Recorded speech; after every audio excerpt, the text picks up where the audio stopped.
Hi, so you've been hearing us use this term archetype in class for several days now as we've talked about our creation stories. Today's slideshow is going to talk to you about the definition of an archetype and show you some of the examples that have been used throughout history and across cultures.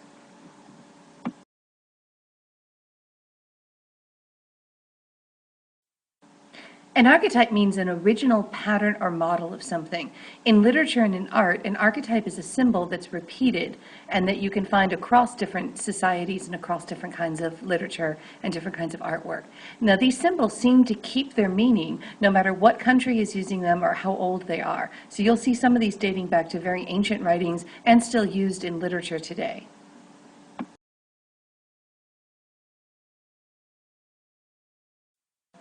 One of the oldest type of archetypes is when colors are used as a symbol. And the colors, again, across countries seem to keep these same sorts of meanings. So, for example, blood is often associated with the color red, which also leads to concepts of war or violence, passion, all of those kinds of things associated with the color red.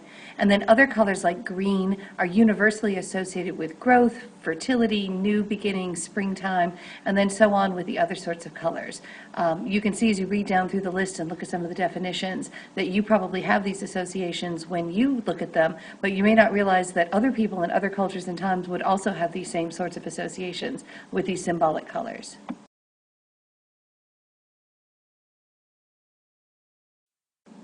Whenever you see the sun associated in a story, you want to think about images of fathers, energy, and the spire. Think about the Apollo god, for example. Sun is also associated with wisdom and some sort of a life source, so keep your eye out for that one.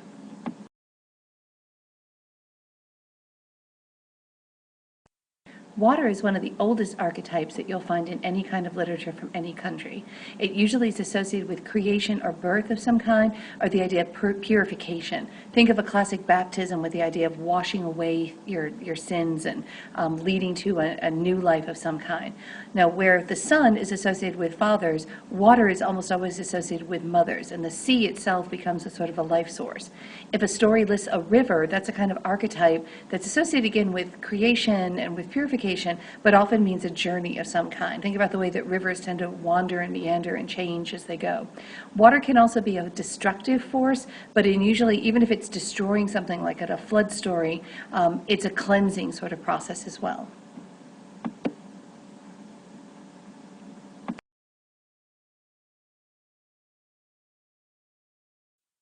Serpents and snakes are almost universal symbols of evil of some kind. Think about the venom from a snake. Serpents and snakes are often associated with poison or corruption, with something that was beautiful and perfect that becomes destroyed, or the idea of the forked tongue, that you can speak in two different ways at the same time, that a serpent is often associated with lying and with betrayal.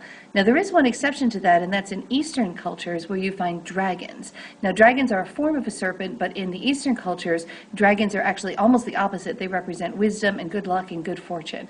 Wisdoms are the symbol, for example, of the Chinese New Year.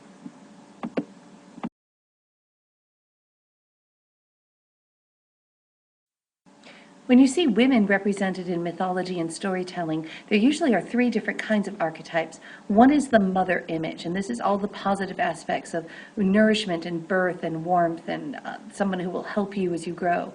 The second is the kind of evil or false mother. Think of all those fairy tales with the evil stepmother, for example, and that's the opposite of the good mother. That's the negative and the darkness and the death sorts of imagery. And finally, there's the soulmate. This is the woman who's made to be the princess or the beautiful lady. She's often very virtuous and perfect, and sometimes she's in danger or peril or is unattainable, and the hero of the story is trying very hard to work to attain this beautiful woman.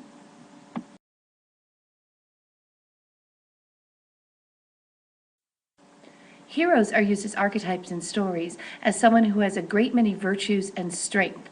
Now, this strength is sometimes physical bodily strength, but a lot of times it's strength of character. It's the great characteristics that they have that they're admired for, whether it's their wisdom or their moral uprightness or their ability to always tell the truth and stay pure and good in all situations.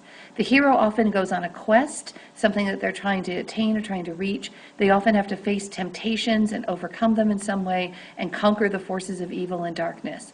A lot of times the hero also will have a fatal flaw, something that they cannot quite overcome. And sometimes this fatal flaw will lead to the downfall of the hero if they're not able to overcome that temptation and to solve that particular problem.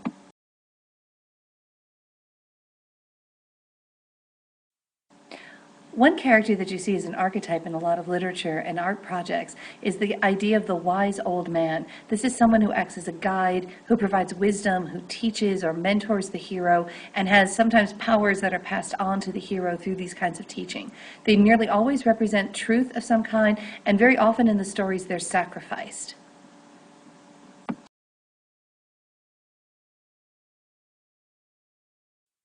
If you're reading a story that mentions a garden of any kind, this is usually an archetypal symbol for some sort of paradise. The idea of a garden represents perfection, it represents innocence, something that's beautiful and unspoiled and untouched by evil.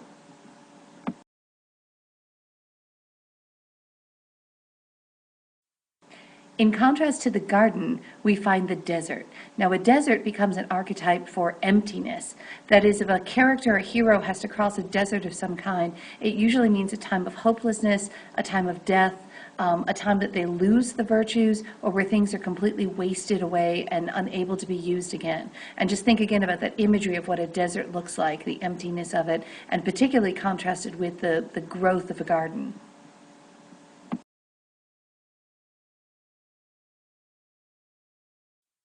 Another archetype is the concept of the journey. Whenever you see a hero or a character go on a journey, it usually means that it's a time of change, a time that they're going to grow or discover new things, and a journey becomes an archetype for all of life then, across many cultures and ages.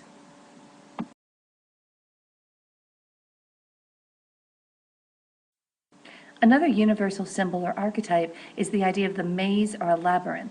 Now, this usually represents some sort of test or trial, often for our heroes.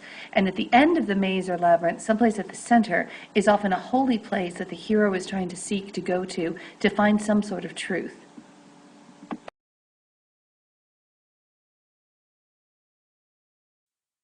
Connected to journeys and to labyrinths or mazes is the idea of a path. Now, a path usually represents a choice. If you think about that classic example of two roads diverged in a wood, when you come onto a pathway, you have to choose one side or the other. So paths become archetypes of choices and decisions, and then connected to that, the consequences of those choices and decisions. A path can also represent your life journey or a test that has to be followed. Can you choose the right path?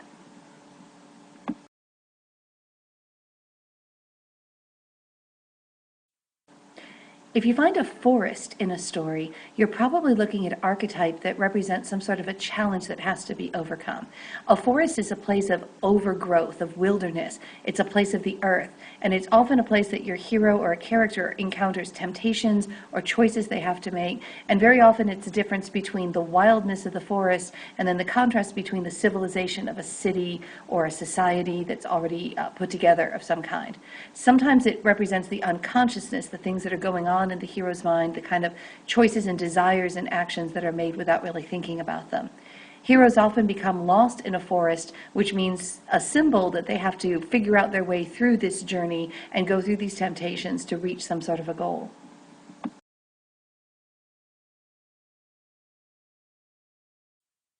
If you see a mountain in a story or myth, it usually is some sort of a representation of spiritual growth. If you think about what a mountain is, how it has this point, it's the highest place that you can still be connected to earth, but be closest to the sky and to the spirit. And many, many cultures associate the sky and spirit with God and with heaven and with the ultimate kind of idea of an afterlife. So a character who journeys to a mountaintop is really on a spiritual journey for some sort of intellectual awakening or truth.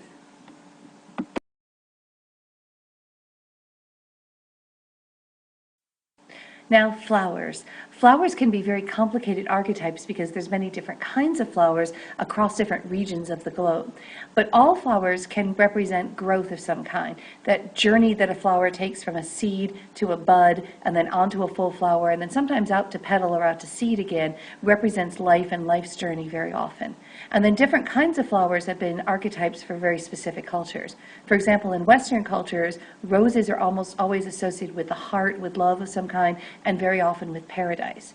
If you look at the color archetypes, you can add on to that. So a red rose is going to be associated with passion and with blood and with the way that your blood rises when you're excited about something.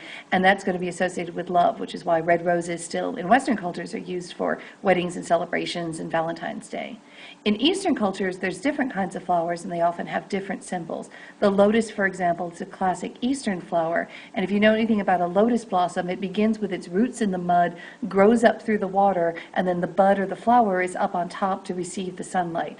And that becomes a symbol in a lot of the Buddhist and Eastern myths. The lotus is a symbol of life's journey, that we begin down to the darkness and move gradually towards the light. And there's different kinds of color symbolism and different kinds of symbols that are associated with different sorts of flowers and specific flower types.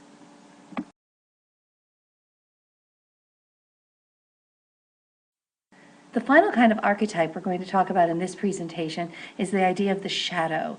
Now, people have been fascinated with their shadows for ages. And if you think about it, a shadow becomes like you, but also different from you. So shadows become archetypes for the hidden side of yourself, the negative side of yourself, kind of the alter ego. They're often associated with demons, also frightful animals, but shadows almost universally will have a negative association of some kind.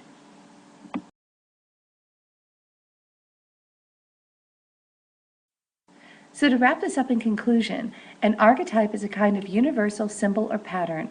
That means it's going to keep the same meaning or significance across many different ages, many different places, and many different kinds of societies and cultures. So as you read creation myths and actually all sorts of literature throughout this year, keep your eye out for these kinds of archetypes or universal symbols. If you see them, ask yourself, is this being used in the story to kind of communicate one of those universal ideas or meanings? And that's the end.